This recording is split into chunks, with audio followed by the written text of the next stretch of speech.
나태주 시인의 시 가운데에 풀꽃이라는 유명한 작품이 있어요.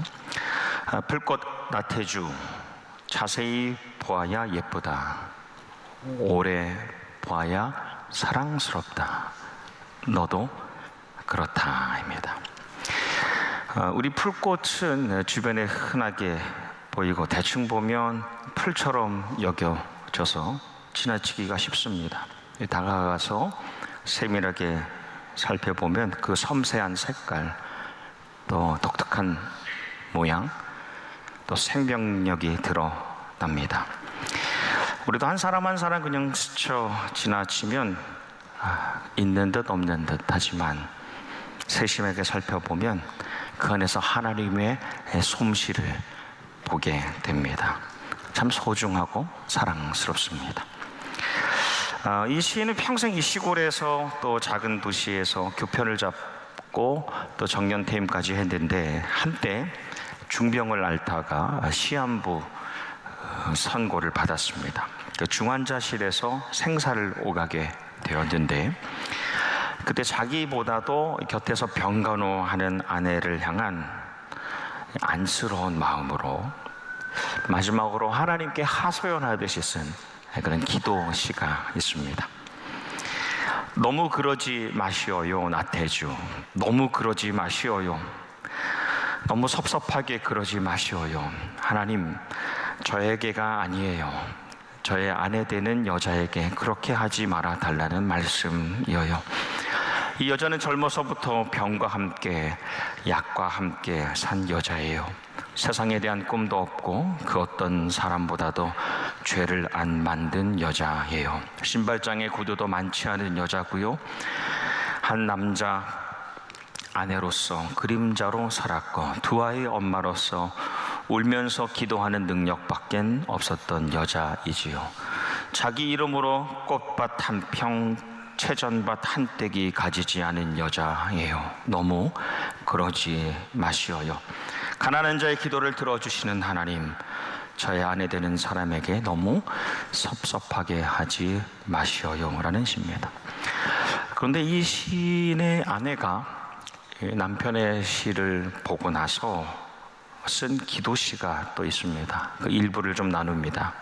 너무 고마워요, 김성애.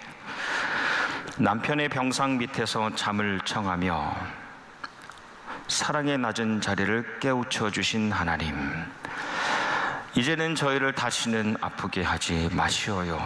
우리가 모르는 우리의 죄로 한 번의 고통이 더 남아있다면, 그게 피할 수 없는 우리의 것이라면 이제는 제가 병상에 누울게요. 하나님, 저 남자는 젊어서부터 분필과 함께 몽당연필과 함께 산 시골 초등학교 선생이었어요. 시에 대한 꿈 하나만으로 염소와 노을과 풀꽃만 욕심내온 남자예요. 한 여자 남편으로 토방처럼 배고프게 살아왔고 두 아이 아빠로서 우는 모습 숨기는 능력밖에 없던 남자. 공주 금강의 아름다운 물결과 금악동 뒷산의 푸른 그늘만이 재산인 사람이에요. 하나님, 저희 남편 나태주 시인에게 너무 섭섭하게 그러지 마시어요. 좀만 시간을 더 주시면 아름다운 시로 당신 사랑을 꼭 갚을 사람이에요 라는 시입니다. 보니까 이 나태주 씨는 이 공주에 있는 한 장로교회 집사님이신데 그 후로 치유가 되고 난 후 간증을 지금까지 해오고 계시더라고요. 우리가 살아가면서 이 고난의 시간을 지나면서 하나님의 뜻을, 그분의 생각을 또 생각해 보게 됩니다. 그분의 마음이 어디에 계신가를 질문하기도 하죠. 우리는 내가 가졌던 모든 것이 사라지는 것 같고 나 자신도 없어지는 것 같을 때에 다 이렇게 버려지는가 보다 라는 의심까지도 들어요. 예수님께서 엘리 엘리 라마 사박다니, 나의 하나님 어찌하여 나를 버리시나이까 라고 부르짖으면서 인생의 가장 큰 고통, 아버지로부터 버림받음, 나를 지으신 그 창조주로부터 버림받으심으로 이전에 버림받았던 우리를, 저와 여러분을 하나님의 자녀로 살아갈 수 있는 새로운 길, 소망의 길을 열어주셨죠. 하나님의 뜻이, 하나님의 생각, 그분의 계획이 어디 있는가? 예수님의 삶을 통해 우리에게 온통 보여줬습니다. 예수님의 사역, 예수님의 죽음, 예수님의 부활을 통하여 모조리 우리에게 보여주셨는데, 그것은 우리가 생명을 가지고 다시 살아가기를 원하시는 것이죠. 예레미야의 뜻은 하나님이 세우신다입니다. 그게 예레미야예요. 이스라엘 백성이 바빌론에 망하고 백성들이 포로로 끌려간 상황에서 예레미야, 하나님이 세우신다를 선포합니다. 우리에게 실패가 없다. 우리에겐 절대로 패배가 없어. 왜냐? 예루살렘 성전이 있기 때문에 문제없어 라고 하면서 우상을 숭배하는 사람들에게는 하나님의 심판을 선포합니다. 우리에겐 회복이 없어. 우리에겐 번영이 없어. 우린 재앙으로 망했다 라고 절망에 빠져 있는 이들에게는 하나님의 회복을 선포합니다. 그래서 하나님께서 하나님의 백성들이 교만에 빠지지도 않고 좌절에 빠지지도 않고 좌와 극으로, 극단으로 빠지지 않고 그렇게 하나님을 바라보며 살기를 원하시는 거예요. 예레미야 29장, 예레미야가 바벨론으로 끌려간 그 백성들, 그래서 거기서 억압과 저항의 그 고난의 시간을 보내고 있는 백성들에게 보낸 편지가 예레미야 29장입니다. 동포들에게 보내는 공식적인 서신입니다. 그는 백성들에게 너희가 거기에서라도 하나님의 평안을 누리고 그 평안을 전하며 살라라고 말합니다. 그리고 70년이 지나면 다시 이곳으로 하나님의 땅으로 돌아올 것을 예언하지요. 예레미야 29장 11절 오늘 말씀에 여호와의 말씀이니라 너희를 향한 나의 생각이다. 하샤브라는 말인데 다른 번역에 보니 계획이라고 번역되어 있습니다. 이 하샤브라는 말은 실을 섬세하게 엮어서 만든 옷감입니다. 그게 하샤브예요. 아주 섬세하게 실을 엮어서 원단을 만들고 그 원단으로 의복을 만드는 것. 이게 하나님의 생각, 하나님의 계획입니다. 하나님의 세밀하신 계획, 섭리를 말합니다. 그런데 나의 생각을 내가 안다. 하나님의 백성을 향한 나의 생각, 너희들을 향한 나의 계획을 그 누구보다도 내가 안다 라고 말씀하시는 거예요. 불안해하는 이들에게 너희를 향한 나의 계획은 누구보다도 내가 붙들고 있다. 하나님께서 백성들을 향해서 이뤄가기를 원하시는 계획, 그것은 샬롬이에요. 평안입니다. 하나님 안에서 온전히 누리는 회복, 하나님 안에서 누리는 번영을 너희도, 우리가 다시 그리고 항상 누리기를 원하시는 것이 하나님의 생각, 하나님의 치밀하신 계획. 배틀을 위해서 어르신들은 잘 아시겠습니다만 세로줄이 있죠. 난리실이라고 불리는. 그리고 가로줄이 오가면서 이 시실이 옷을 만들어냅니다.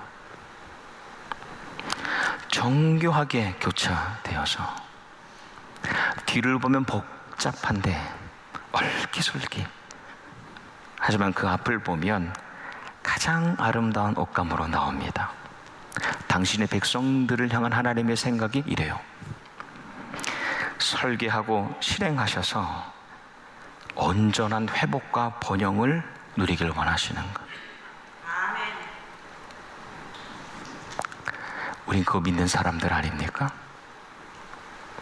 고난의 시간에도 그걸 믿으니까 이 자리에 나온 것 아닙니까?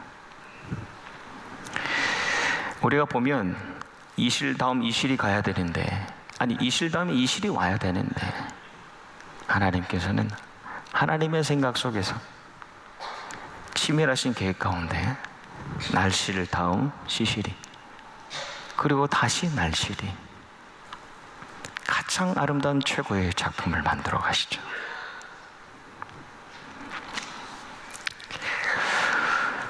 우리는 이 세월이 지나고 좀 연륜이 쌓이면 이 옷에 대한 안목이 좀 바뀝니다. 옷에 대한 이해, 식견이 좀 바뀌어요.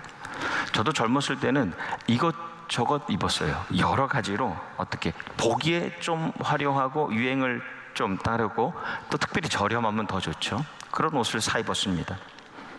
근데 이제는 단 한 벌을 입어도요, 단 한 벌을 사려고 해도 좋은 섬유, 좋은 원단, 좋은 옷감으로 좋은 정성이 담긴 옷을 사서 입으려고 합니다. 한 벌을 입어도 말이에요.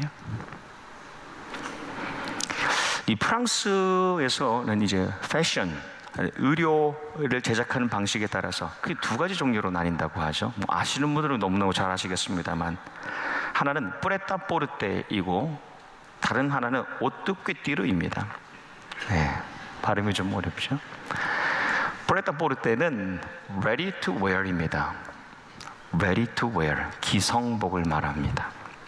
기성복이라는 것 자체는 대중성과 상업성을 목표로 합니다. 그러니까 수익, 소비와 이윤이 목적이에요. 그게 대량 생산되는 옷, 이게 프레타포르테입니다. 오뚜퀴띠르는 그 뜻 자체가 높은 바느질이라는 의미를 가지고 있어요. 느낌이 오시죠? 이것은 최상의 제품입니다. 단순한 돈벌이를 위해서 만드는 게 아니라 거기에는 예술성이 담겨 있어요. 그냥 작품성까지 담겨 있습니다. 그래서 극소수만이 누릴 수 있는 지위입니다. 하나님께서 우리를 만들어 가시는데 그 백성들을 향하신 하나님의 계획, 그분의 도안, 그분의 제작, 그분의 디자인과 매니팩처는 그냥 막 만들지 않으시죠. 온전한 명품을 만들어 가시는 거죠. 저희 고백이 그래요. 명품을 넘어서 작품으로 만들어 가시죠. 우리 한 사람 한 사람의 인생을 향한 날실과 시실이 얽혀서 마지막에는 가장 아름다운 옷으로, 하나님께 드려진 옷으로 만들어지지 않습니까? 하나님께서 제사장의 옷을 말씀하시는데 에봇과 흉패, 이 속옷과 겉옷까지 다 말씀하세요. 금실과 여러 실들과 또 12지파를 상징하는 12개의 보석과 방울들과 장식들과 다양한 재료들, 그 하나하나에 담겨있는 그 의미와 기능에 따라서 손수 디자인 하시잖아요. 손수 매니팩처, 손수 제작하시잖아요. 친히 수려하게 만들어 가시는 거. 하물며 우리 인생 말이에요. 또 우리 작은 인생이 지어가는 영원하신 하나님의 교회, 우리 인생과 교회로 하여금 평안, 샬롬, 하나님 안에서의 온전한 회복과 번영을 누리게 하시려고 가장 아름답게 만들어 가시지 않겠습니까? 그게 우리의 믿음 아닙니까? 우리를 재단하시고 우리를 마감하고 계시고, 그래서 하나님은 가장 멋지신 분이세요. 바벨론의 포로로 끌려간 백성들 공동체, 이 바벨론에 포로로 끌려갔는데 그 가운데도 선지자들이 있었어요. 근데 대부분이 가짜 선지자들이었습니다. 그들이 내가 미래를 점친다 이렇게 말했어요. 내가 하나님의 말씀을 전한다 라고 하면서 조금만 있으면, 아주 조금만 있으면 하나님이 고향에 돌아가게 해주신다라고 말했다는 거예요. 헛된 희망입니다. 근데 인기가 많았어요. 금방 이것이 다 끝난다고 하니까. 근데 예레미야는 하나님의 생각, 그분의 계획을 이렇게 전하지요. 너희는 하나님께서 되었다. 하나님이 오라고 하실 때까지 거기에서 너희 살아가는 그 삶의 자리에서 집도 짓고 밭도 일구고 열매도 따고 자녀도 낳고 거기에서 평안히 살라고. 너희가 거기서 평안히 살아서 너희를 바라보는 이들, 그리고 너희가 살아가는 그 도시가 평안을 느끼고 그 도시가 평안을 누림으로 너희도 더 큰 평안을 누리라 라고 말씀하고 있습니다.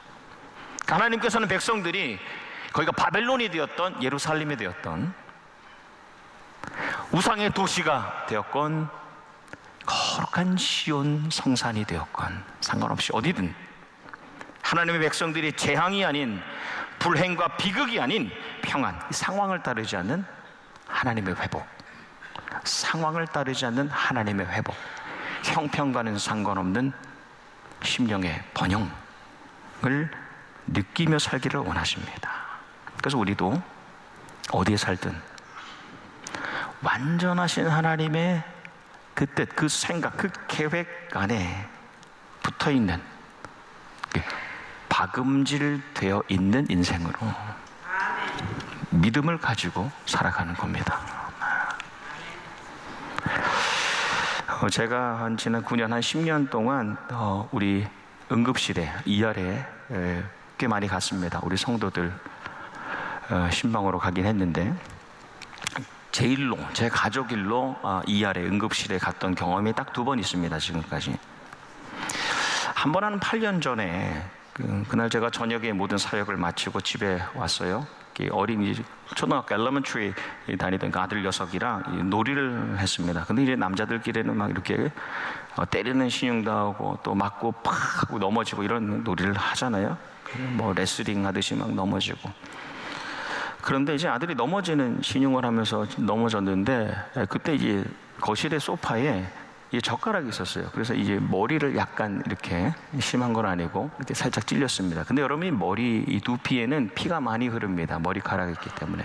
그래서 살짝만 상처가 나도 피가 이제 쏟아집니다.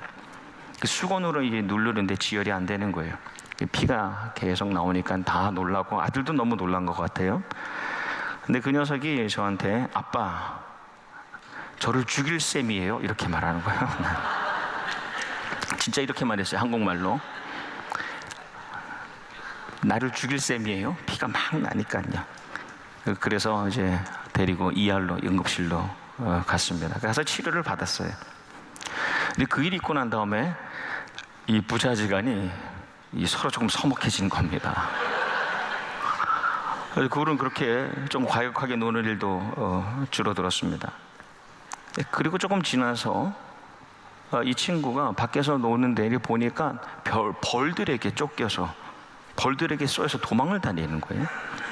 그래서 제가 즉시로 나가면서 제가 입고 있던 옷을 벗으면서 뛰쳐나가서 일단 그 녀석의 머리를 감싸고 집 안으로 데리고 들어왔습니다. 근데 그 시간이 얼마 안 됐는데도 벌들이 많이 제 얼굴과 제 아들 머리를 이렇게 물었어요. 그래서 함께 ER 응급실로 가는데 아들이 제가 목숨을 걸고 자기를 살리는 모습을 보고 감동이 된 거예요. 이 친구가. 아빠가 그런 분이구나. 아버지는 그런 사람이구나라는 걸 안 거죠.